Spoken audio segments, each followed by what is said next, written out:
Jobsworth, Season 1, Episode 7, Flexibility in Focus.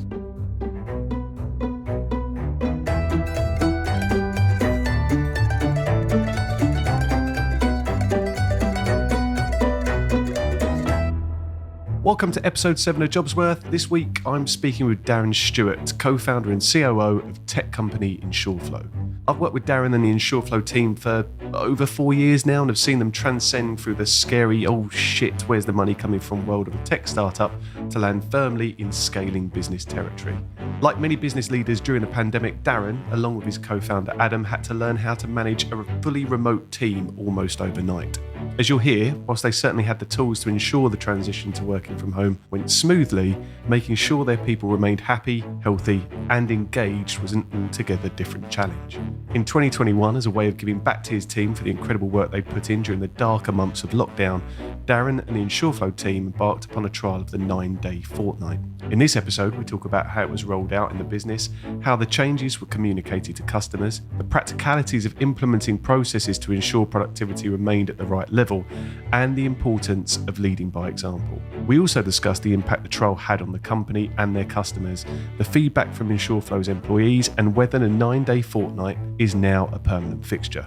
The 9-day fortnight isn't for everyone. It's a point that Darren is clear to make, as are his views on the growing tribe of people banging the drum for a one-size-fits-all approach to flexible working. So without further ado, let me introduce you to a tech founder that is leading by example when it comes to providing flexible working opportunities for their people.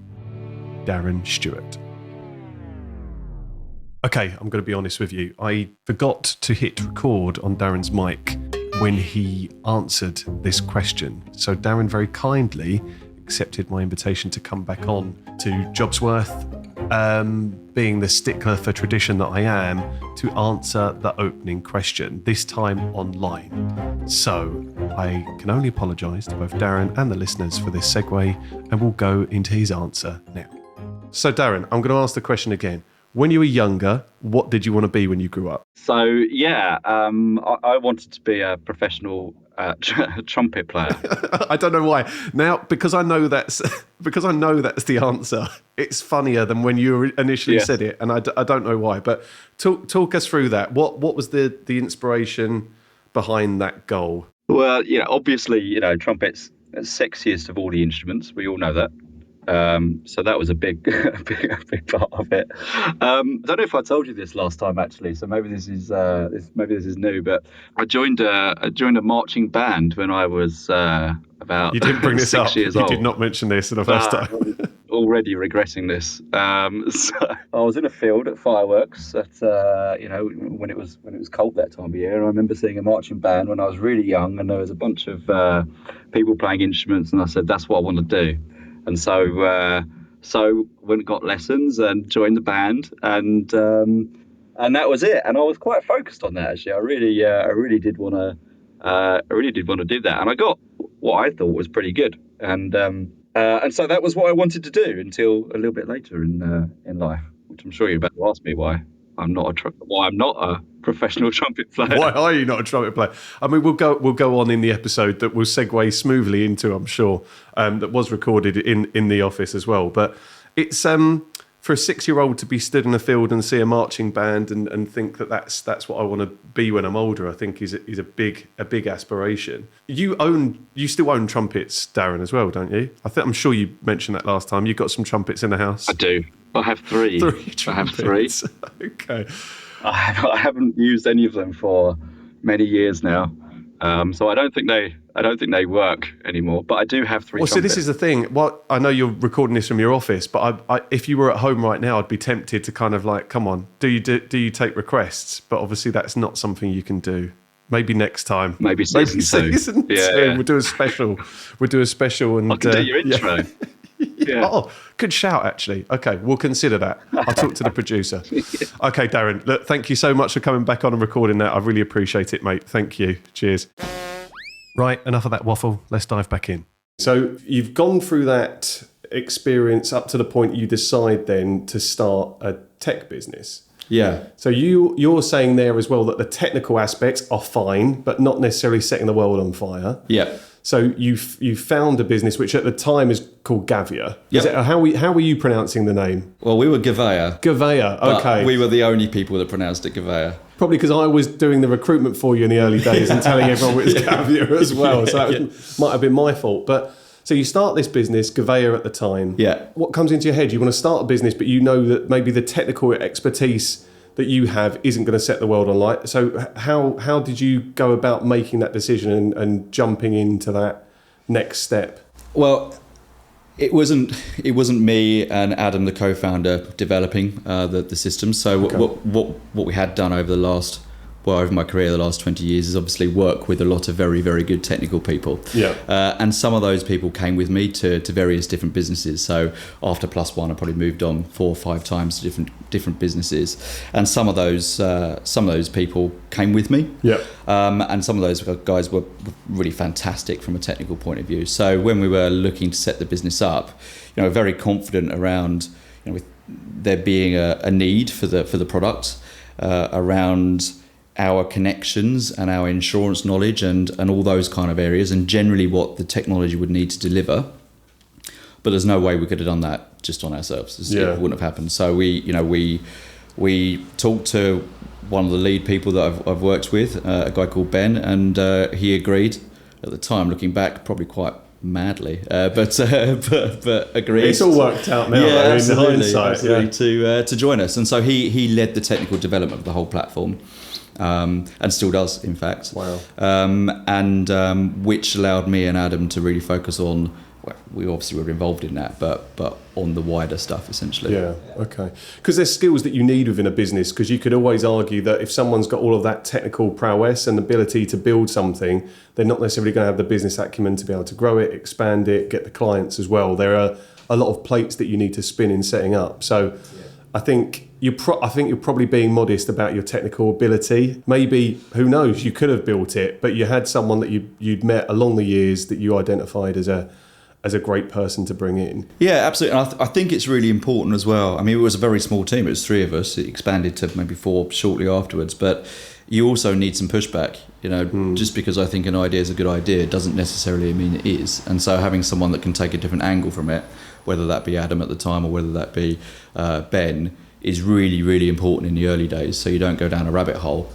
So that input and so on is very important. And I think if we hadn't had Ben, we would have had to find a way to bring someone else in or use a third party. Wasn't overly keen on that, but maybe in the early days to have someone that really could lead that and push back, certainly from a technical point. I think that's a really good point and a key piece of insight for people that don't know much about founding or starting tech businesses as well, is that you can have the idea but not necessarily any ability. I mean, you've got more ability than most, but any ability. So you go and find an outsourcing provider that will build the product or build the solution for you. Yeah, definitely. And I know a whole number of companies, and it seems to be happening increasingly at the moment, that approach. And I think it can work very well. You do have to be really careful with it for lots of reasons, around everything from IP to what happens next. Ownership of that idea as well, absolutely. So you do have to be careful, but there's lots of room for that. And there's some good companies out there for doing sort of what's called minimum viable products, get something out there or prove something out, keep the cost low, keep the requirements basic. And then iterate on it, innovate as you go. Yeah. Interesting, okay. So how much earlier than setting up Gavea had you made the decision, one day I'm going to start a tech business? Pretty early, actually. I've always been keen. I say always, probably from when I started my first job, I was really keen actually on running a business one day. Can I ask who did you have inspiration? As in, were there figures, were there other businesses, or did you just know innately it was something you wanted to do? Part of it is, maybe I'm a bit controlling, I don't know, but part of it is I've just had a desire to do it. Okay. But absolutely, throughout my career, there's been some people that. I guess both ways it goes, actually. Some that I've been inspired by, who I think, this is good, I can learn from this, I'd like to replicate that and put my spin on it. And then others that have been quite terrible. And you think, okay. I guess it's a case of cherry picking what works, what doesn't, and then you take that and go for your own process with it. Yeah, absolutely. But I mean, a shout out to, they're now called Hood Group in Southend. They were fantastic for that. And there were a few key people in there that were real inspiration. And I think that particularly at the time I was there, they were just brilliant for giving opportunities. And I'm really thankful for that. I mean, I took those opportunities, and I think that's important to do and push yourself. But some of it was right time and certainly the right place at Hood. But yeah. Yeah, cool. Okay. It's a different time we're in now, sort of 20 years after that first position. And I know we referenced Hood that came up a little bit later in your journey as well. There's a lot more inspiration, I think, or people can name tech founders. Yeah. Whereas 2 decades ago, I mean, other than the Steve Jobs and the Bill Gates and the people growing companies then, even then, I think it's much more in hindsight. We've just learnt so much more about them. But at that time, to find figureheads that you could really be inspired by was more difficult. Is that just my opinion, or maybe it's definitely more commonplace now that we're seeing it more? I think you're absolutely right. I mean, to be honest, it's never really occurred to me. But you are quite right. Back then, there wasn't those people to aspire to. And if they were, or if there were, they would tend to be still really quite technical people. They got it right. They build a really good team around them, but they went sort of technical first. Facebook would be a really good example of that, I guess. But now it is changing. And to your point, there's a lot more technology entrepreneurs that don't do technology themselves, but they know there's a place in the market for it. They know they can make it work, and then they build the team around that idea. And I think that's can be quite inspiring for anyone that might be listening to this. I definitely had the preconception that you needed to be technically gifted to start a technology company. Right, yeah. And I'm not doubling down on the fact that you just said that your technical ability is okay. But I think for people that want to start a tech business, they don't have to feel like the barrier to entry is so incredibly high. You need the business and you need the right people. It's not easy by any stretch of the imagination, but it's more accessible probably than people from the outside looking in find it to be. 100%. I think if you know your area and you know it really, really well, and probably I think have some good contacts around it and you've got a plan, I think that's the most important thing now. The technology, there's so many good solutions you can bring in, so many good people, so much stuff that you can get pretty much off the shelf as a good starting position. It's less important than it used to be. It is much more about the business and about knowing your industry, knowing what you're targeting, and how to achieve that. So that's it. It's like that subject matter expertise. Absolutely. And then you can build it up from there. I'm going to go back to the Gouveia point, because that was your name. It was. It's now Insureflow. Yes. What inspired the name Gouveia, and then why did you change it to Insureflow? Just touch upon that lightly, because it was just something I was interested in doing the prep for this. So Gouveia, we couldn't think of a name. That we didn't want a technical name, and we wanted something that was short and easy to remember, but we couldn't think of one. So this is pretty much Adam's next door neighbour's house name. When you say pretty much, is it? And it is. which actually his wife Louise found for us when she was going for a run. So that's where she didn't have to look far. She wasn't running far. No comment. Which then turns out to be an affluent town in Brazil somewhere as well, which also makes things quite confusing. So slightly, if you're trying to Google it, I guess. Well, yes, precisely. Why did we change? Because it was confusing, because everyone pronounced it a different way, and it really didn't mean anything. So that's where we came up with it in the office one day, just something that kind of is what it says it is. And that was part of a rebrand, wasn't it, as well at the time? So that shows as well, because I've never changed a company name, but 4 years in, I did a bit of a brand refresh a couple of years ago now.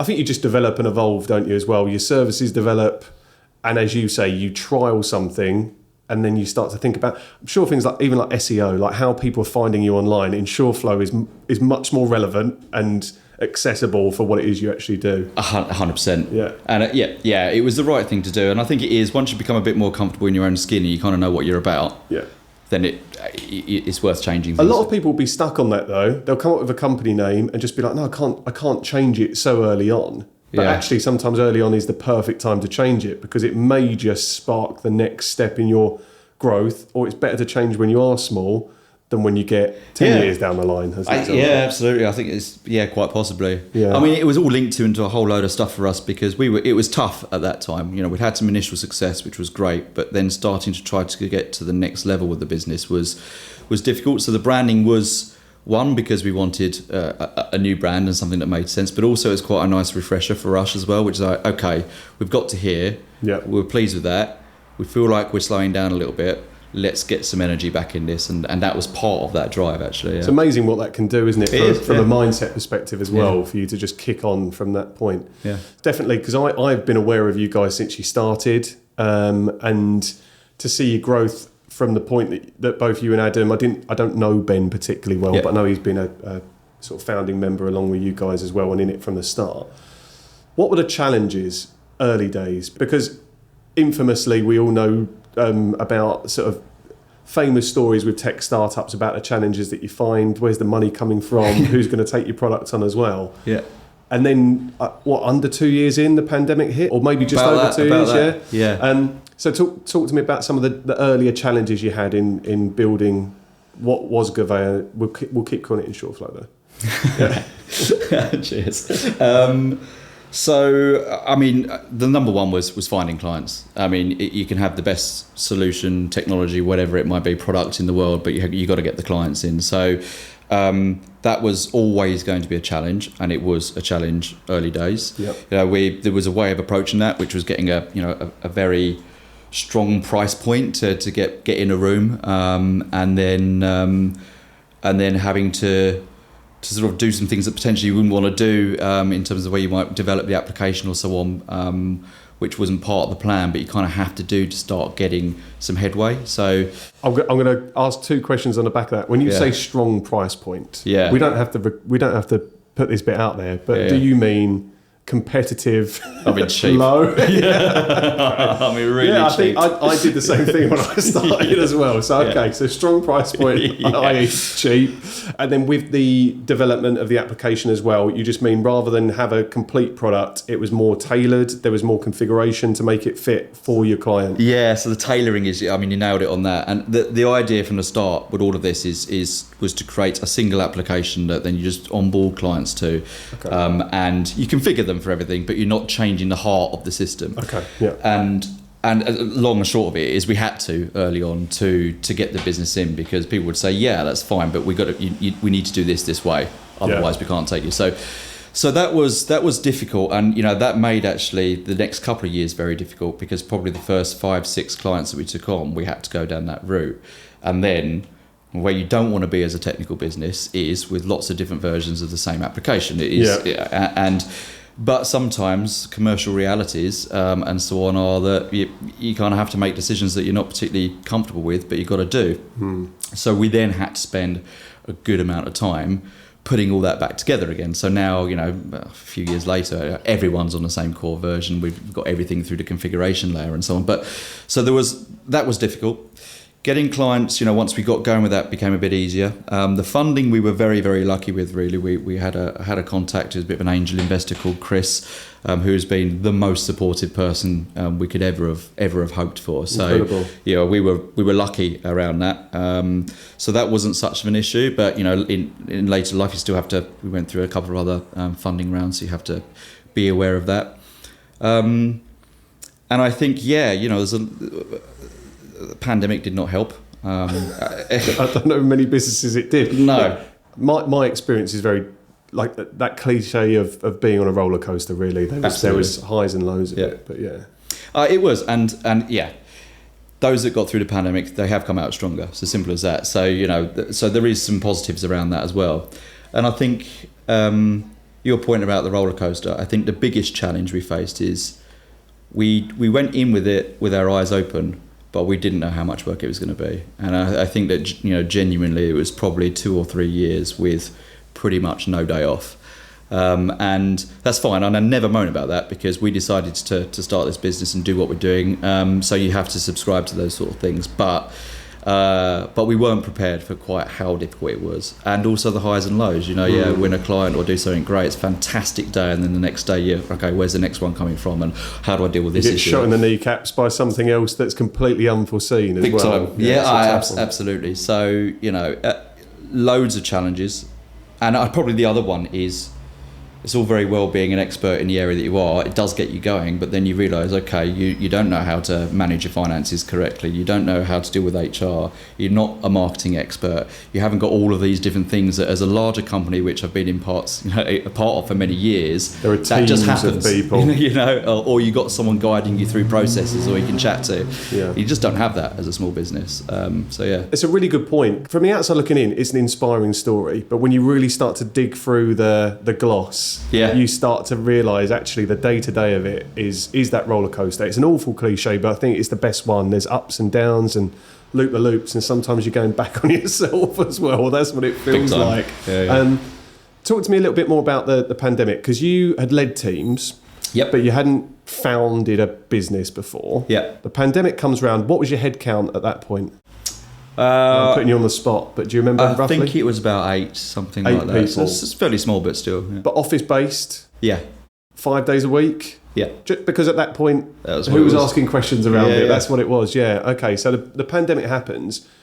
What was your biggest challenge as a leader of people at that point? What did you have to do, or what did you have to sort of focus on? Early days was actually pretty easy. Okay. Because we're a tech business. We can work remotely. It's not a problem. And it's not things like we have things physically in the office that we had to access or anything like that. And so transitioning to people just working from home was really easy. Yep. And actually, it was almost a little bit fun. People got to work in a different way. We're able to see if we could work that way. So I'd say the first couple of months actually for us was very, very easy, in a way that it would have probably been the opposite for many other businesses that couldn't just make that jump.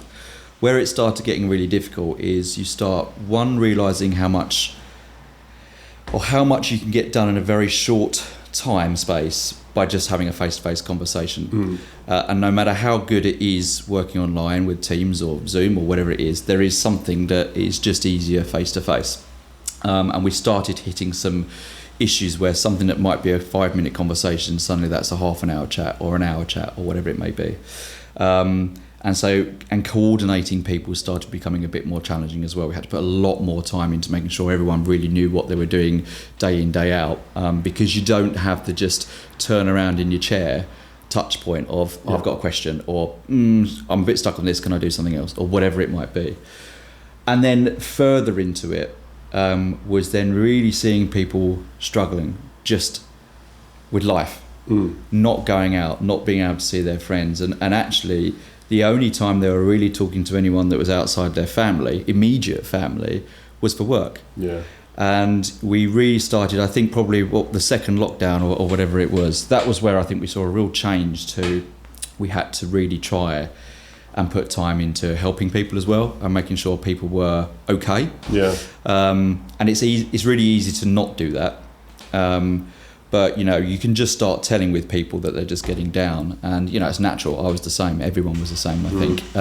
So that was probably the biggest challenge overall, was keeping people motivated, not just for work, which was one thing, but so that they're not just utterly depressed in life, I think taking responsibility for how you as a boss and you as a company are impacting people's life outside of work is really important as well. It's not just a case of, you log off at 5:30, and then you're someone else's problem. Yeah. Because most people are working more than they're at home and with their families, and especially at that time, the immediacy of turning off a laptop and then just turning around and your kids are there, or speaking to people that worked for 2 years from a laptop on their knees, sat on their bed. Yep.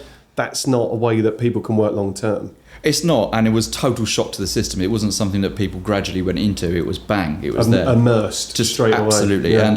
Yeah. And a fair portion of our business are younger people who tend to be in smaller places, so flats and perhaps without gardens and bits and pieces as well. So really we're genuinely stuck there. And it also became really easy to just carry on working. Yeah. So the 5:30 stop or whatever you might have had. Yeah. I'll just do an extra hour, or I might as well do this because I've got nothing else to do. Yeah. And then work really started just merging completely with home time and personal space. Yeah. And that was tough. I found I was exactly the same, and it was just so easy just to carry on working. And it's a challenge that I don't think anyone's really ever had before. Definitely not. So as a founder then, you subscribe to the fact that you said earlier, probably when you started the business, it was more work than you realised it was going to be, or that you initially thought it was going to be. 2 to 3 years without a day off. You subscribe to that because you're a founder of the business. Yeah. How do you then start putting in boundaries? Or did you start to implement boundaries for your people so they started to realise there was a start time and an end time? And we all want people working for us. I'm fortunate I don't manage anyone, which it was completely by design. Yeah. But we want people, I would imagine, working for us that care. Yep. So we want the business and the job and the work to be in their brain at some point, because it just shows they've got maybe more of a buy-in than just that on-the-job mentality of log on, log off. But we also want people to have a life, and we want people to be mentally healthy, and we want their well-being to be good. So did you put anything in place to try and help that divide of this is when work starts, this is when it stops? We did. I mean, we've always actually, within the business, as you say, Adam and I subscribe to this because that's what we chose to do. We've always been really, I hope we have always been strong and always given the message, which is, do you know what, whilst you're at work, it's quite a demanding bit of work that people are doing. There's a lot of stuff going on and at a high velocity, but we only want you to do that in the hours that you're employed to do that. Yep. You must switch off. And go and do the other things in life, because as soon as you don't do that, you might get more out of people for a couple of months, but that's all it lasts. Because suddenly you start, people get bored, people get stressed, and that's not the way we want to work. So I think we were quite lucky in that we grounded that in way before the pandemic, and that's just a way of working. And I honestly don't think we've ever asked anyone to work extra hours than they're scheduled to do, which I think in the tech industry is pretty rare. I would say so. From some of the clients I work with, I'd like to think I align myself with clients that do have a better balance, and they try and ensure that their people have a better balance as well. And funnily enough, I wrote an advert for you guys for a role you're recruiting for the other day, and I said about that the business had the right mentality to work-life balance well before everyone started to catch up really with the pandemic. So it's been lovely to see, and makes my job a hell of a lot easier when I'm recruiting for you as well. Which is great. It's easy to lose it, and there've been times where it's been very, very tempting, I've got to say. And sometimes people just do it, but we've always said if you do it, we're not asking to, but if you do and we can't stop you, make sure you take that time back. So the next whatever day it is, make sure you take it back. So we were quite well placed with that, the pandemic.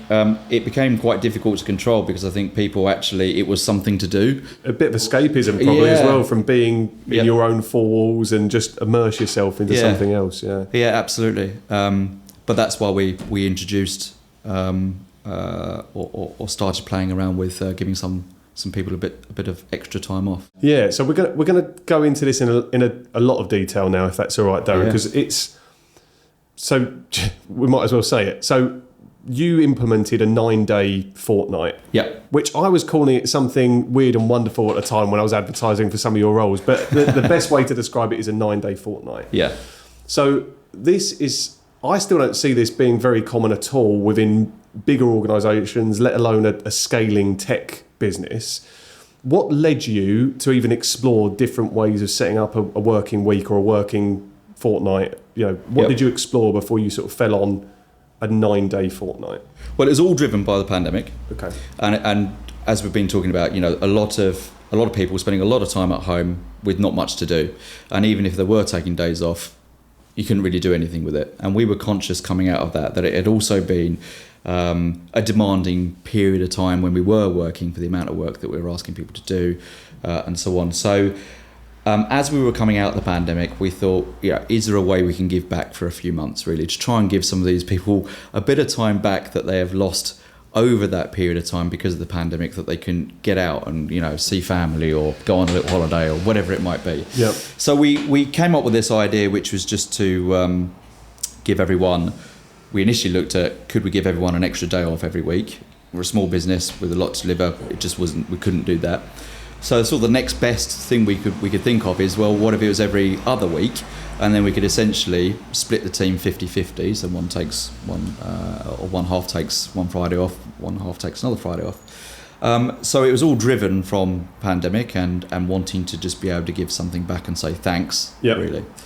Yeah. Can I ask as well, did anything inspire you? Because the 4-day working week is a conversation that's been happening, I think, much more loudly now, but behind the scenes for a little while. It was almost like there was an underground cult starting to form about these whispers of a 4-day working week. So had you seen anyone else trial the 9-day fortnight? Or was it... No. It doesn't sound too much of a stretch to go, well, we can't do the 4-day working week, let's do every other week. Yeah. But I'd not heard of any business trialing that specifically. It's not got the catchiest name either, is it? Well, look, I think, no, it hasn't, if I'm really honest with you. And it's quite hard. It doesn't have the kind of panache of a 4-day working week. Yeah. But it's a huge offering for a lot of people. And in conversations with people, when you say the best way to describe it is every other Friday off, people like really, that's really impactful. But a 9-day fortnight is different. So you'd not seen any business do that before. You were kind of groundbreaking, and not, maybe you didn't know it at the time, but you were breaking new ground by doing that. But yeah, no, we hadn't seen it anywhere before. And one of the things we're quite passionate about around this whole 4-day working week thing is that most I've seen, not all, but most I've seen, you have to make up those hours in the rest of the week.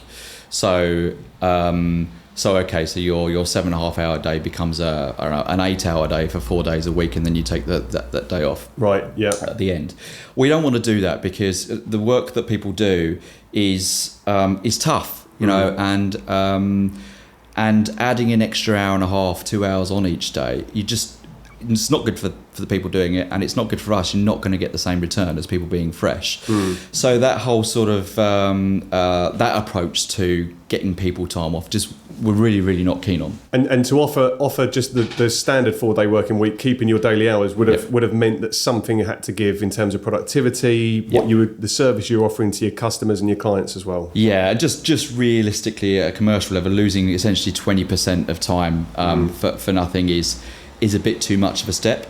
It's not to say we will never look at that, but certainly where we are and where we were then wasn't right. But what we could do is with that sort of 10%, we could kind of manage that. So the ongoing projects that were there and the way that we're working, we could just about deal with that. Anymore, would have been problems for any projects that had already been in progress or promises that we made and so on, and probably a bit too much for us to take as a small business.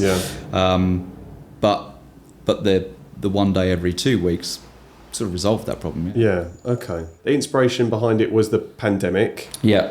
Who says it out loud for the first time? Are you sat in the pub? Are you sat in the office? Are you on a Teams call with Adam, your co-founder? How does it even get? I remember the exact moment actually. We were Adam and I were travelling back from a meeting in London, and I think the meeting had gone well, and we were just saying sort of, you know, we're in a pretty good position here. People have done a magnificent job over the last few months. You know, what can we do? And I don't know, it kind of came out of nowhere, really. And we had a chat around it in the car, and by the end of the journey, we were like, right, let's give it a try. And I think we were conscious that what we couldn't do is go straight away, this is what we're going to do now. So we did frame it, this is what we're going to do for a few months to say thanks to everyone, which realistically I think was from August to end of December that year. What year was that you started that? I think it was 2021, it must have been. Okay, that seems to align with my memory of it as well, Okay. So that's how it came about. And it was actually a very easy decision. In all honesty, we probably should have put a bit more thought into it, but there we go. Well, if it's easy, so easy decision and easy conversation to have in the car, and then to frame it as a thank you, I think is a really nice way to do it. Tell me a bit more about the implementation of it, and then what was the initial reaction from the team as well? I can only imagine positive. I can't imagine anyone's kicking off about having an extra day off every 2 weeks, but how do you even implement that? It was pretty easy to implement, frankly. I mean, we started it a couple of weeks later, so we had a chat with everyone, said this is what we want to do. We had to spend a little bit of time just putting some ground rules in place. Head count at this point was roughly? 11, something like that, I think. So it took a couple of weeks just to figure out, how we're realistically going to do this. And as I say, the ground rules, and they were along the lines of, it's a Friday, it has to be a Friday, and it's every other Friday. You can't swap that with other people. It's got to be a bit of structure around it. And for some of the more senior people, if we really need to get hold of you, we need to be able to get hold of you on a phone. Okay, so it's more about a bit of an accessibility thing. Yeah, because we hadn't done it before, and we didn't want to cause ourselves a major problem. And there was a big fat caveat in there, which was if it went terribly for any reason, then we'd have to stop it. Yeah.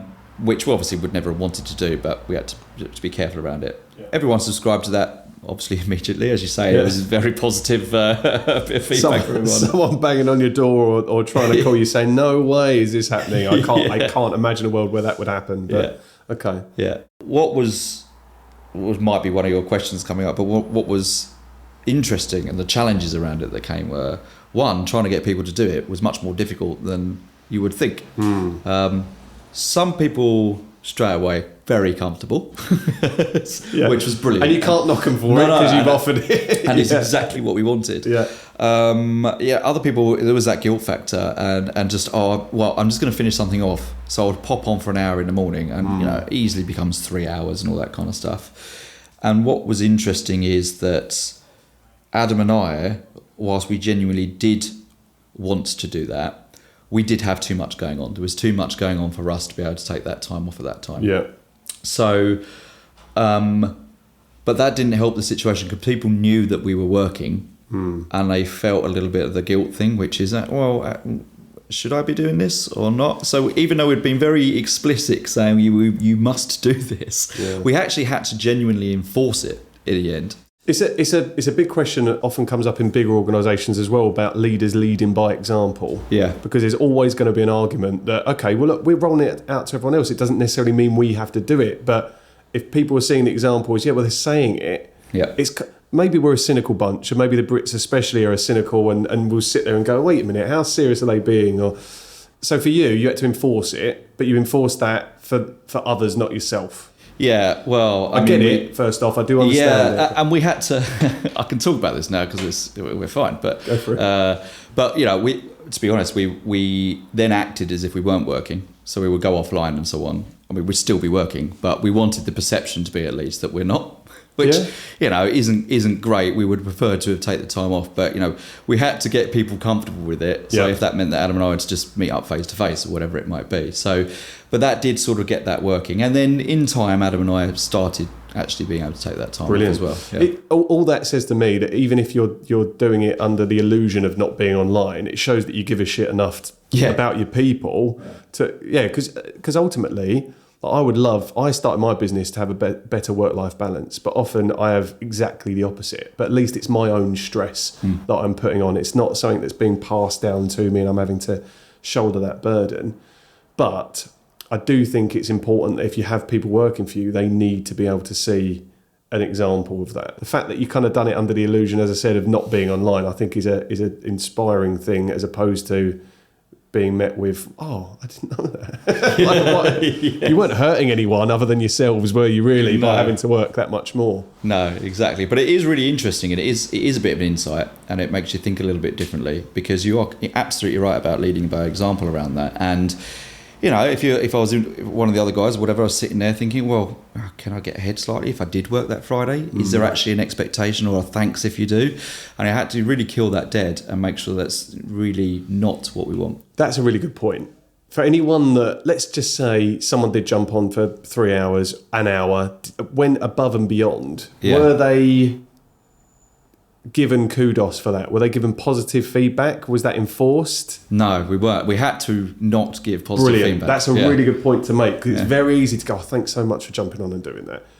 And you're enforcing exactly the opposite. And if you say those words, that's it. You've set a precedent, 100%. So we have to be really careful. It's a really good point, Darren. And and it's a bit of a weird situation because you don't want to say or tell someone off for doing a bit of work, but you kind of had to. Yeah, it was a bizarre situation, but there we go. Yeah, no, that's a really good point. Okay, I'm going to ask a question now. There's more around the 9-day fortnight that I want to ask, but for any big business that are listening to this, saying it's easy for you as a founder and a leader of a smaller business, so a headcount of 11 at that time that you're rolling it out, and saying, it's fine for you from a practicality perspective to roll out a 9-day fortnight. We're too big to do that. Yeah. What would you say to anyone that's listening to this thinking maybe cynically about that and thinking, you're a small business, it's fine, but for us, we could never do it? First of all, I would totally understand because I would immediately think the same thing. I think it's a double-edged sword, first of all, being a small business, because yes, it is much easier to just come up with a scheme and put it into place, without a doubt. And also the type of technology company we are, it is easier to work in that manner. But being a smaller business, we've got a lot of roles that are being covered, and someone being off potentially has a far larger impact on the delivery of a project or a conversation that needs to happen with a client or whatever it may be. So it is double-edged sword, that one. I would say that for a big business, we'll talk a little bit about the positives that come out of this. Yes, it's going to be tougher to look at it, but the scale that's there should enable some of those issues to be a non-issue.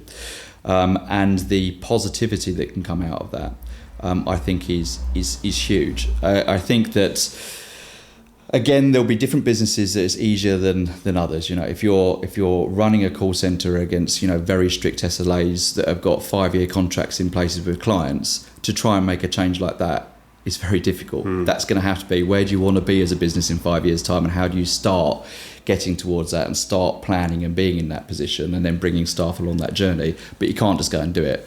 That's a matter of fact. You know. There are other businesses that are much larger that I think genuinely can. And what I would say is the best way of doing it is give it a trial. Do it under whatever reason you want to try it, whether that is giving back a little bit or whatever. You don't have to introduce it as this is what we're doing now. Trial it in one part of the team, whatever you might want to do, and see how it goes. And I think, you know, change doesn't happen unless you make it happen with things like this. And the other thing I would say around it for big businesses is there are more and more businesses that are starting to do things like this now, whatever it may be. And if you haven't got something, potentially retaining people over time is going to become a problem. So even if you're not doing it right now, learning about it and starting to understand how potentially you could do it, even if that transition is going to take a while, it's worth thinking, and it's worth starting to plan for those kind of things also. It's a really good point, and we're having this conversation during a time where I'd say wholesale within certain size of organisations, there is this demand to get people back in the office 4 or 5 days a week, and it's starting to, it's a devolution, I think, of everything we learned about during the pandemic, about how we should be offering balance and flexibility and looking after our people. And anyone that's doing it, anyone that's listening to this, that's saying, 4 days a week in the office is going to lead to more productivity, and citing statistics that say that it's better for their people's well-being, I'm going to say it as bluntly as I think that's absolute bollocks.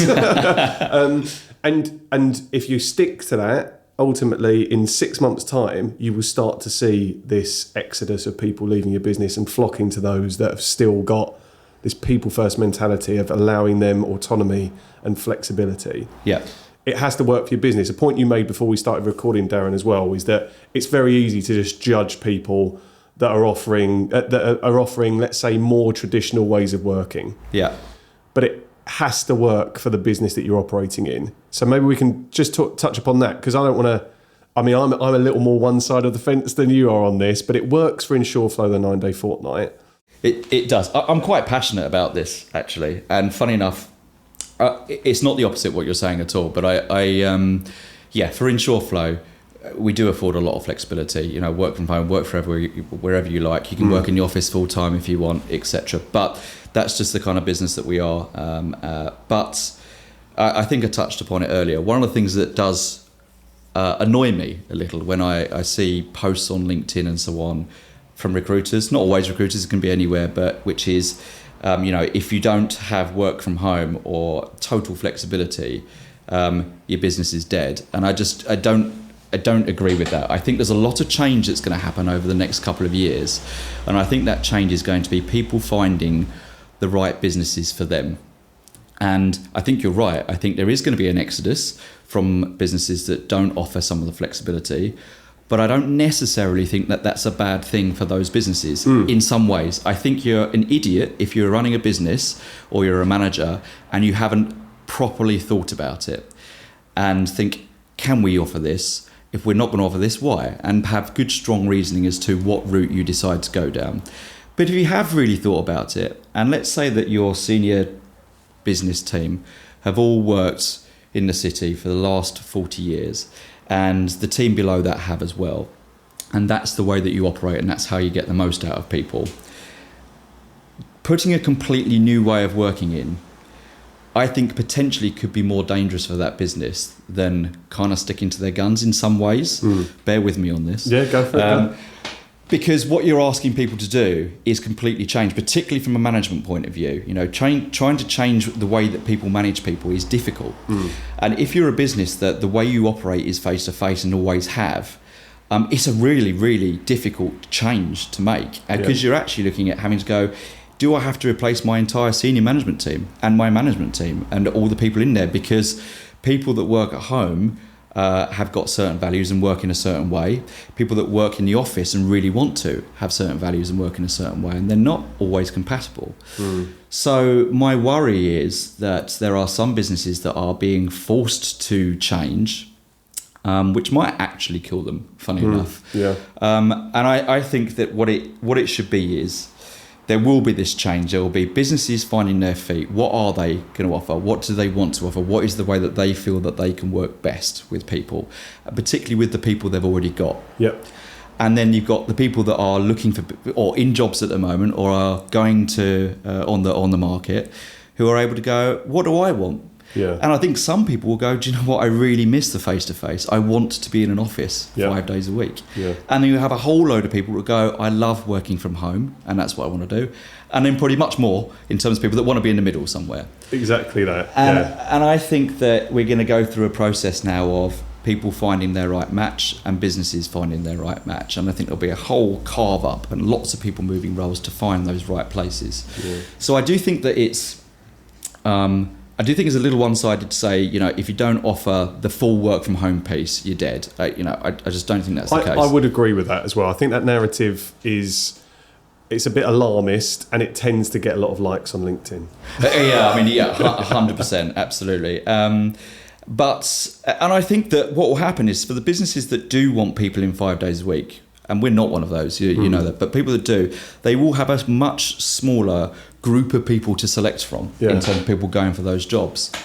But the people that are going for those jobs are ones that actually really want to work in that way. It's not necessarily a bad thing, is it, to filter out? I mean, I'm a big proponent for hybrid working. As I don't want to give it a percentage, but I would say the majority of people that are looking for work want some form of balance. What they want more than anything, and this is based on thousands of hours of conversations over the last 4 years running my agency, is autonomy to choose how they work. And that's bloody hard for businesses to try and give people. It's an unenviable task for large organisations, any size organisation, to give someone the flexibility they want, because it's subjective, and you can't set a precedent whereby you tailor what flexibility means on a person by person basis. It is impossible to do it. So you're going to alienate some people, and you're going to really make some people feel special.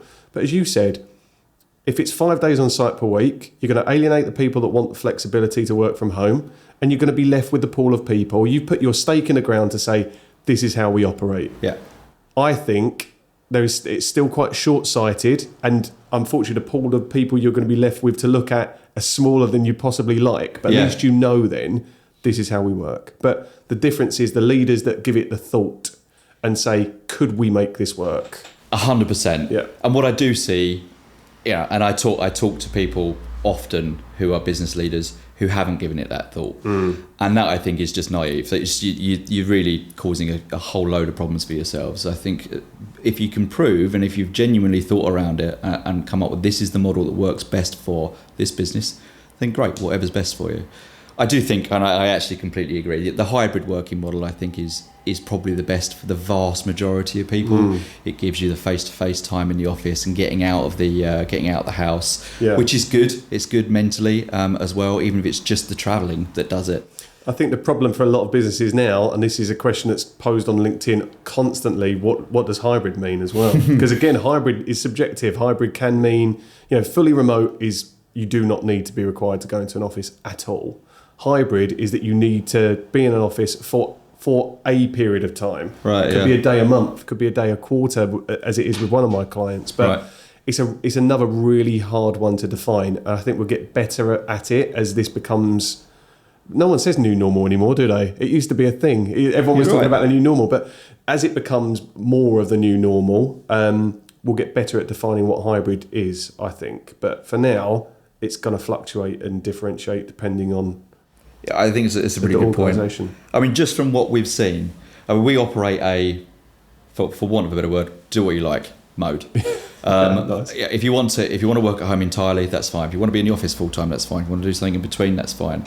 We are seeing just naturally, because we have office space, we're seeing naturally, I would say, probably 80% of the people will be in once, maybe twice a week. Okay. That's sort of where it's sort of levelling out. Yeah. It is kind of where we are, I think. And there's been a noticeable uplift in just the way people are feeling and working together by getting that sort of ratio about right. I definitely think the most common thread that I speak to people that want to go back into an office is working with a team, being engaged. Yeah.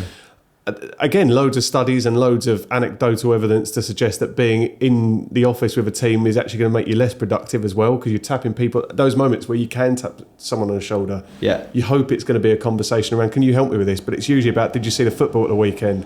Or let's go for a drink. Yeah. You know, these are all things that are part and parcel of what work used to look like before everyone buggered off and started working from home for months at a time. Absolutely. But, you know, those conversations, they may detract from doing the work, but actually I think they add an awful lot into a lot of other things. And I agree. The bit that I worry most about, I think, is the learning by proximity. So the conversations you overhear in the background, you might not be part of. This happens a lot, even if you're a developer, whatever it might be. You know, you might be working so completely different, but you hear two people in the background, how they're approaching a problem, or from an IT point of view, an incident, or just a general chat. And that sort of knowledge that builds up in the background without you even potentially even realising, I think that is the biggest challenge we have right now if we're going to have home working, essentially, because no matter how hard you try, you're just not going to get that. And now there's things you can do to put learning processes in place and all that kind of stuff, but it is the accidental conversations or the stuff going on in the background that I know that personally myself in my career, I've learned a lot in those ways. And learning how people react to things and the way that one person might talk to another and all that kind of stuff, just figuring out people. So next time I go and talk to whoever it might be in that corner, I know that the way he likes being talked to is a joke first, or actually no, just no shit, let's just go and have that conversation. It's stuff like that is really difficult to pick up if you're not with people. I'm not saying you have to be, but I think for businesses, that's a big challenge to try and figure out how do we enable that kind of learning. And that's where I think as well that the whole hybrid working or fully remote roles for people that are happy to offer it, it isn't a one size fits all. And in an ideal world as well, and maybe people listening to this that are early on in their career do believe that they can pick up all the skills they need to working from home. But for people that are really just starting out, I do see the benefit of immersing yourself in offices with whatever offices look like now, but with people in those locations. Again, I call it learning by osmosis. So exactly the same thing. You're there in amongst it and you're hearing things and not necessarily involved in those conversations. Stakeholder engagement, analytical skills, an ability to just that emotional intelligence and how that manifests itself in a working environment. You pick it all up by being in a working environment. So it's not easy, and I'm not banging the drum about hybrid working, remote working, without also identifying simultaneously it's fucking tough to try and do it. It is, but a huge opportunity. Get it right. Yes. And and you can employ really good people. Those people will love working in those places, and so there's a huge opportunity for businesses here as well, not just a challenge. And that's kind of how we've looked at it as well. Okay. Going back to the 9-day fortnight then, the conversation came up in the car with Adam, you rolled it out. Let's say that we've convinced these bigger businesses that are listening to this saying they've rolled it out because it's a smaller business, it's more practical to do. And they're now sitting there going, okay, I can try this. Did you start out with a way to measure whether this was going to work? Because there has to be a balance between if it fucks up and we lose out and productivity's down and our customers aren't happy, we have to stop it. Yep. How do you go about measuring the success? Well, for us, it's relatively simple, which is our work is either project work, where we know how much time we know how much time something is going to take to complete. Or we have support and professional services stuff where there are SLAs associated to it, so agreements in how quickly we need to turn things around and all that kind of stuff. So we've got a lot of metrics around how we performed as a business in the normal times. So it was actually pretty easy to see, okay, what is the impact of putting this in place, and also what's the unintended consequences, either good or bad, of that being in place. So I think most businesses, though, have got metrics of one kind or another, and if you haven't, that's probably something you need to look at. That's a good tip. Even if they're not really specific, you should know whether you're getting people that are performing or not, and if they are, what does that mean? So once you've got that baseline, I think you got somewhere to go. And I think your point, though, is very interesting, or is spot on. You have to have a think about that before you do it. So what is my baseline? Where am I starting from? And what would be success and what's not? Are we happy if things take 5% longer for what will in theory be the benefits? Are we not? Do we still need to try and achieve the same things? And if so, how on earth are we going to achieve that? So I think understanding where we are, where you're going to go, and how you're going to measure that is important. And every business will have their own ways of doing it. I think probably some of it is, as long as the job still gets done, then that's a success. That's a very high level version of it. But if you're working in a call centre, it's all about stats. So you'll be very, very easily be able to see the impact of those kind of things. Yeah. It's probably the roles somewhere in the middle of the, I don't know, in our world, the sort of project management, business analysis side of things, which is more difficult to put a very clear metric around. And they're more about, have we still delivered this on time? Or within the project plan, and is the client still happy? That kind of stuff. Yeah. Okay. And how?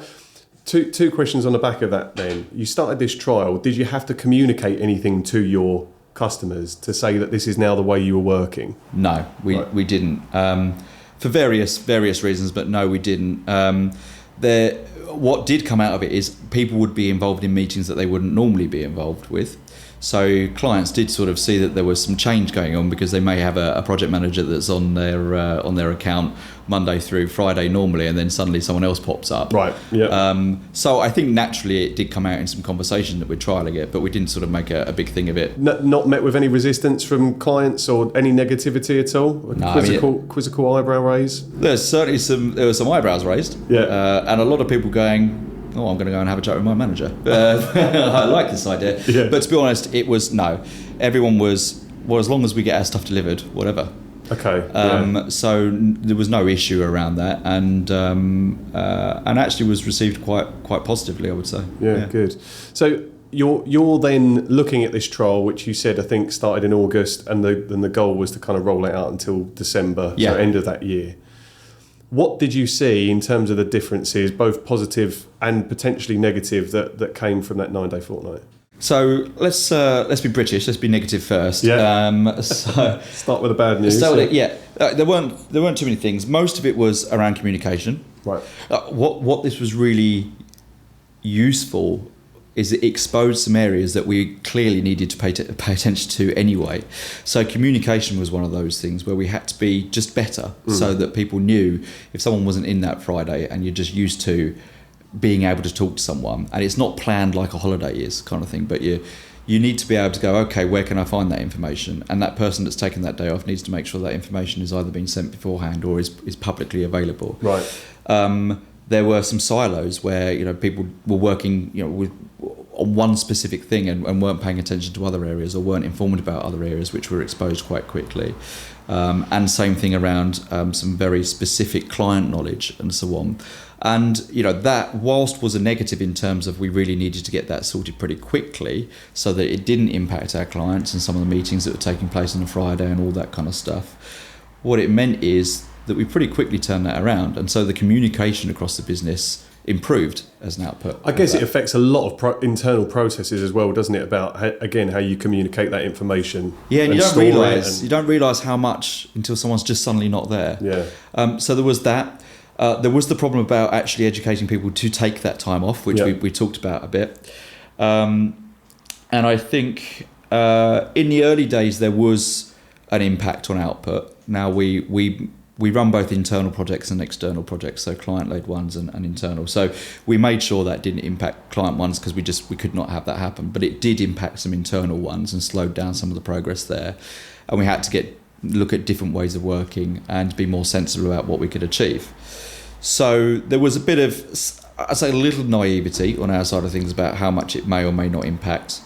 But actually, over time, I would say at the start, that maybe had something like a 10-15% impact. And where we are now is overall less than 5%. Okay, and that less than 5% is obviously collateral damage that you're willing to say, actually, for the loss, nominal loss, then we're happy to soak that up. And it is nominal. Yeah. And the impact it has, the returns are way, way higher than the 5%. Okay, talk about the positives then. Yeah, so how do you measure those? A lot of it's anecdotal. Okay, yep. Although we are now we've been running it for a while, we're getting some additional feedback. So, I mean, the obvious one is retention. Yeah. Well, both retention and getting people in. Attraction, yeah definitely. So we've had, staff leave, don't they? That's part of the process of running a business. But we've had one or two people now who haven't been looking to leave, but have been approached and have been very clear in their feedback, which is, they enjoy working with the business, and also the 9-day working fortnight is a huge attraction, and I've been quite open around it. It would take really quite something quite special to peel them away from that, because it's become part of how they run their lives now. And people kind of use those Fridays, it seems, most commonly for kind of getting their life admin done, and then leaving the weekend for enjoying stuff, actually enjoying it. So because it's become part and parcel of the way that people run their weeks or their months, it's quite difficult to move away from that. So the retention piece is great, and certainly attracting people, I think it is something that, well, you probably know more than me. Yeah, I mean, I can say from experience of going out to market for you guys, is that a 9-day fortnight is a huge game changer. And I think I do a lot of work now around employee value proposition for a company that is only still relatively young and growing. To have that as an offering really differentiates you as well from some of the much larger organisations out there. And you will attract people from more established businesses because it's very clear that already at such an early stage of growth, you're putting your people first. So definitely makes a difference. Oh, it's a cracking point, Nat, and we're just having someone join us at the moment who's coming from a much larger organisation, and that's one of the key reasons, which is great. So those elements, without a doubt. The anecdotal side of it is just talking to people around how they view work has changed. There's only a day every 2 weeks, but essentially that sort of bank holiday feeling every 2 weeks, and that getting their life admin done sort of situation has given people more freedom, and they're just more energized. It's as simple as that. You can visibly see it and feel it within the business. People are more energized than they ever have been. And when you're looking at it, it's not all down to that. There's been other changes in the business as well, but a lot of it is down to the fact that we do really try to look after people. We do make sure that people don't work more than the hours they're meant to. And by doing this stuff, it's just giving people more headspace. So without a doubt, that's a huge positive. Our clients, and funny enough, this is not a reason we ever did it, but when we go out there and we talk to prospective customers, and they, the larger the organisation we deal with, the more they are interested in some of these things. How are we looking after our employees? Yeah, of course. And that is becoming a much, much larger topic. And actually, when we talk about some of these things, it's met with real positivity. I'm not saying we've won contracts off the back of it yet. I don't know, but it certainly ticks a number of boxes, and we're not doing it because of that, but it is having an impact out there. People are talking about us a little bit more because there's not that many businesses that do this. And I think the bottom line is we couldn't do this if it was really impacting our output. If it was really, really hurting us, we just couldn't do it. But it's not. And we are now in a position where I would say we haven't looked at the stats for now a couple of months, but I would say that if we compare our output now to before we started this, it would be the same or better, even though we're losing a day every 10 days. Yeah, incredible. Yeah. And I think that's what so many businesses need to hear. And some are going to be reluctant to even trial it. And that's going to be the biggest challenge. Yeah. And it's a change. And I know from working with change managers, people are resistant to change, especially when it's change around something that's been in place, those kind of traditional working hours and environments for decades and decades and decades. So it's a big absolutely shift. But it's quite a nice sort of somewhere in the middle, as the business you're not having to transition into or being forced into this 4-day piece, which does suit some businesses, but that is really tough. Yeah. You're not asking people to work more hours to achieve this, which I think that you just don't get the gains from that. I agree. So you're sort of sitting somewhere in the middle, which is you're doing things for the staff, but you're also not having to give up too much to achieve that. Because it has to be a balance. Absolutely. You can't manage or lead a business completely altruistically, because you still have customers to satisfy, so you can still have employees and money to pay them. Yeah, we've got to run a business at the end of the day. So 100%. And there's been a lot of stuff on LinkedIn and various other press at the moment around this push towards a 4-day week. And I think that the way it's being pushed at the moment is going to put businesses off more and more. Actually, yeah, I mean it's getting to the point where it's essentially people posting on LinkedIn with placards holding it and and going on marches. And look, being subjective and understanding that it's not going to work for all businesses is really important. And if you're someone that wants a 4-day working week, you have to be understanding of the fact that you're not going to get that wholesale ever. I don't ever think the 4-day working week is going to come in like the 5-day working week did. I just don't think that can be a thing. But there will be businesses that adopt it. Yep.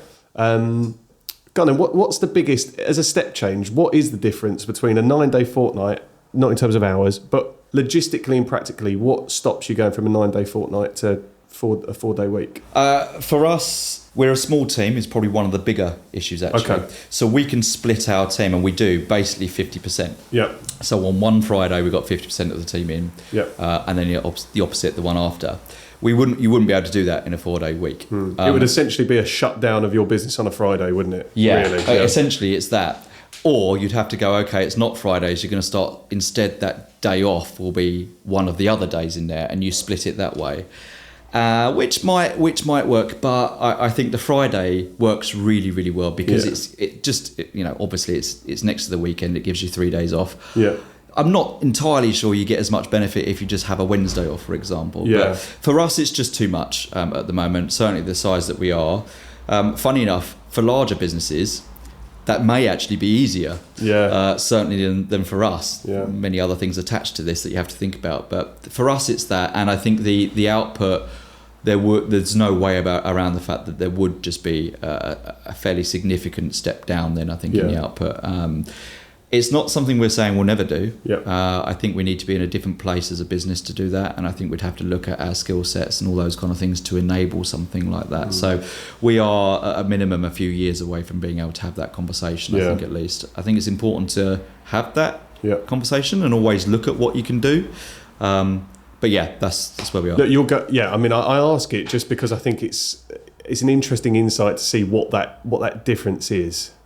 To go from what sounds on the face of it like quite a small step to just go, why don't we just do it 4 days a week? But I get completely, it's team size, and ultimately you have customers that need servicing 5 days a week as well. Yeah. So I understand it. It's and you're so far ahead of so many other businesses out there for even doing the 9-day fortnight as well. So it's commendable that you've rolled that out and stuck to it, not just done the trial to use as a bit of a marketing ploy, but actually stuck with it as well. So it's really good.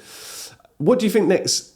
I think the culture of your business, I'm biased because I recruit for you guys. But again, hopefully and anyone listening to this might already have the idea that I align myself with businesses that I genuinely believe people should be working for and are offering a really good employee value proposition to their people as well. How else can you evolve the culture of the company moving forward and ways of working? Do you feel like right now you're where your comfort level is, Or do you have other things coming in and coming up that you're exploring to add more? We definitely have. We're starting to explore these areas. I mean, there's lots that we want to do, and I think the package that we have at the moment is pretty standard apart from that area, as you know, and we're looking to expand that, but looking at where we can deliver most value. I think from a work-home life balance, I think we're pretty much there. Yeah, I'd agree with that completely. I think that kind of works. So now it is around how we can care for people. There's the obvious things around, obviously, the pension side of things and healthcare and all those kind of bits and pieces. But also we're looking at trying to do our bit a little bit, again, for trying to encourage people to go onto public transport coming in instead. Yeah. So something we're looking at next year is potentially funding people if they go to the park and ride rather than driving into shops. Yeah. So little bits. And I think the other bit is that we really want to look at is just how can we work really closely as a team and sort of create a community where everyone's really comfortable with putting ideas in and that they'll get taken forwards, and giving time to people to feed into the future of the business and what Insureflow should look like. It's a really good point. I think both around the park and ride element that you mentioned there sort of links into the CSR piece, corporate social responsibility, and then giving people a platform or a table to be able to go to, have ideas and see them implemented is all around meaningful work. And that for me is one of the pillars of building an employee value proposition, allowing people to feel like their input is valued. That's a critical thing for me, I think, to get buy-in and retention. It's a huge topic, and actually we don't know that. It sounds, we do the 9-day thing, but we don't know that much about that area. So we're really keen to engage and understand more. So fair enough, I'm sure we will have a conversation around those things because we want to attract good people, we want to keep good people. It's as simple as that. That's what it comes down to. And you've got to treat people right, and what that looks like is changing all of the time. So we need to try and keep as much as possible with that piece around it, which at the end of the day, we're a business and we've got to make money. So no way around about that. Exactly. Can't get around that. But and engaging people to understand what good looks like for them is different potentially to what we think good looks like. And I think that's a really important conversation that we need to have with the team. Like I said, it's not an easy thing to be able to do, but I think just being open to having that conversation and understanding it needs to be had is really important. Okay, Darren, I'm conscious this is obviously turning into a sweatbox and we are nearly at a close now. So I've got one more question to ask you, which might put you on the spot slightly. And then I've got the closing tradition on the podcast, which will definitely put you on the spot. People will be listening to this and hearing about the journey you went on, the fact that you're now running a successful tech company. How does it make you feel when I say it's a successful tech company on a personal level? I know you want everyone working with you to understand that, but you are running a successful tech company. How does that make you feel? I get weirdly shy about it. It's such a weird thing. I mean, I'm delighted. I really am. What we're doing and what we've achieved. I'm genuinely so excited about the future and delighted about what we've done. But it is quite weird. This is actually a thing. Maybe I think it's again a thing for most Brits. That kind of humility just will not let you go. No, I'm going to embrace that fully. But from seeing your growth and the journey that it's all been on, and then again through the pandemic, most of the clients I still work with now, I was recruiting for during that pandemic, and they supported me as much as I supported them. I was 6 months in when the pandemic hit as well, and recruitment at that time was not a good place to be. So it's been lovely to kind of go on that journey with companies like Insureflow. Ditto as well. Yeah, absolutely. It's been really good. And okay, this is the question for you. Any tips or one tip you could give to anyone that is aspiring to be a leader in the tech space on the spot? People skills. There's no way around it. Being able to get in a room with people confidently and talk about your proposition, be passionate about it, and be confident and comfortable with it is huge. When people are in a room and they look into your eyes and they figure out that, this is a real thing, this person means business, and they know what they're talking about, is the most powerful tool we have had, without any shadow of a doubt. Your technology can be the best technology on the planet. You can have the best team on the planet. It doesn't matter. You've got to get people that are going to buy the thing off of you, that believe in you. And so it's difficult, but being comfortable with being under pressure like that, and being comfortable with getting in a room and talking to people about it I would say is the most important thing, or it has been for us anyway. It's a brilliant point, and one that I didn't necessarily think we were going to revisit again. Okay, how do you develop that? If you don't have that innately in you, can you develop it? I think you can. I'm not overly... I certainly wasn't that way. I think you kind of have to make it a thing. I think you have to kind of go, right, I need to put myself in a position which I'm not going to be particularly comfortable in. And it's a horrible process, frankly. But as soon as you do, actually, you find it comes quite naturally. And actually, if you do believe in your product or whatever it is that you're doing, it all kind of comes very easily. So I think the point is you have to put yourself in that position. And the younger age you can start doing that, the more it's going to get you in the right place for later. So, go and get involved in those conversations. Ask questions that you might not ask.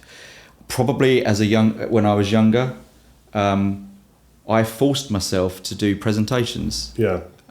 To people. Not that they really wanted me to do one, but I've now got images of you going, right, everyone sit down. Here's a PowerPoint that I've created. No one's asked you or invited you to do it. I'm not sure if it was far off that, John, to be honest, mate. But actually, for two reasons. One, it gets you used to presenting to a crowd and putting yourself in an uncomfortable position. And two, because people don't really do it. So, if you're exposing yourself to perhaps a management team that you have an idea and you want to get that across, maybe put it in a couple of slides and say, can I grab everyone for 10 minutes? I just want to run this past you. Very few people do that. And I don't know any time for anyone that's ever done that for me, or I've done to other people, that's been found negatively. It's so I think trying to get that focus, being comfortable in your own skin, for me is the number one thing. It's brilliant advice, Darren. Thank you for that. Right, the closing tradition on the podcast. How exciting! Do you know anything about this at all? I'm not. You won't hurt my feelings if you don't know what the tradition is. I'm going to say I specifically didn't because I wanted to surprise myself. Okay, right, brilliant. Well, to be fair, the first episode hasn't even aired yet. It's out on Wednesday. So, the closing tradition is that if you've listened, there is one big podcast out there where there's a closing tradition where someone asks a question. If you've ever heard it, I don't want to name it, but on this podcast. On the one I was talking about is the previous guest. On this podcast, it's my mum that asks a question. So fantastic. I have. So basically, my mum sends me a voice note. She knows who I'm speaking to. And that's pretty much it. She sends me a voice note. I don't listen to it before the podcast starts. I just play it down the mic. This is exciting. Turn it up again, and really, it's just pot luck as to what she's speaking about. Love you, Mum. Hi, Darren. As someone who works for themselves, could you tell me how you even start to think about bringing somebody else in to share your business with? Thanks very much. It sounds like Mum is feeding ducks with my nephew, because I know she has him on a Friday, so there were ducks in the background of that clip. Bless her for doing that while she's feeding the ducks. So the question was, how do you start? So Mum works for herself, I work for myself, my brother works for herself. We don't have people working for us. So how do you decide to bring someone else into the business? That's a really good question. I think for me, it was fairly obvious that I would need to find someone because there are areas that I haven't been exposed to or I'm less comfortable in. And I need... This isn't an easy business to get off the ground, this one. I'm not saying any are, but it's there's a lot of competition out there. It's big proper system stuff and a lot of processes that you have to go through. And I knew that I probably couldn't do that myself, just from a purely getting the business off the ground point of view. So I had to have someone that I could find, that I could trust, and filled some of those gaps of knowledge that I don't have. Now, I've mentioned earlier on, I've wanted to run a business for a long time and had this idea of launching this business many years before we did. And the reason I didn't do that is because I knew I probably couldn't do it on my own, which for me is horrible because I love doing stuff on my own. And I'm very confident about what I can achieve on my own. But actually you have to sit back sometimes and go, can I get to the level I want to or need to be able to get realistically on my own? So how do you choose someone? It's got to be someone I think that you can trusting, someone that possibly has knowledge that you don't, but I think the most important thing is you need someone that's going to challenge you. Finding someone that's going to come in and work with you, if they say yes to you all the time, or you always agree with them, is never in a million years going to work. So Adam and I, I guarantee this business wouldn't be a success, or certainly anywhere it is, if Adam wasn't involved in this. And I'm not going to say this, it's the same vice versa as well. Yep. And we regularly debate stuff. We have arguments. It's in the right way, but having that healthy debate is really important. So I think I'm answering this question, which is, how do you bring in someone? I think you have to potentially admit that you can't do everything yourself. Yep. Not for every business, but certainly you've got to think about it. You've got to think about what skills are missing, and you've got to find someone that certainly you trust in and that will challenge you. Yeah, Darren, that's brilliant advice. Yeah, I mean, it still doesn't make me want to ever do that myself, but I think they're three really critical points if you're going to make that decision to start something with someone as well. Thank you so much for your time, mate. I've really, really enjoyed that, and I think for any businesses listening to this that aren't inspired to at least have the conversation about a 9-day fortnight or a 4-day week are short-sighted. Let's just put it that way. So I hope this inspires people. And also, I hope it inspires people to know that there are businesses of any size and scale offering different ways of working than the traditional 9 to 5 in an office. And you should be seeking those out if you're unhappy where you are at the moment. Thank you so much, Darren. Really appreciate your time. Oh, I've really enjoyed it. So yeah, thanks for your time. Lovely stuff. Thanks for listening to Jobsworth. If you enjoyed this episode, please feel free to like and subscribe. You can stay connected by following me on LinkedIn for more insights on the world of work, behind the scenes content, and updates on upcoming episodes. We're already thinking about guests for season 2, so if there is a particular topic you'd like us to discuss, then please send in your suggestions to hello@jobsworth.com.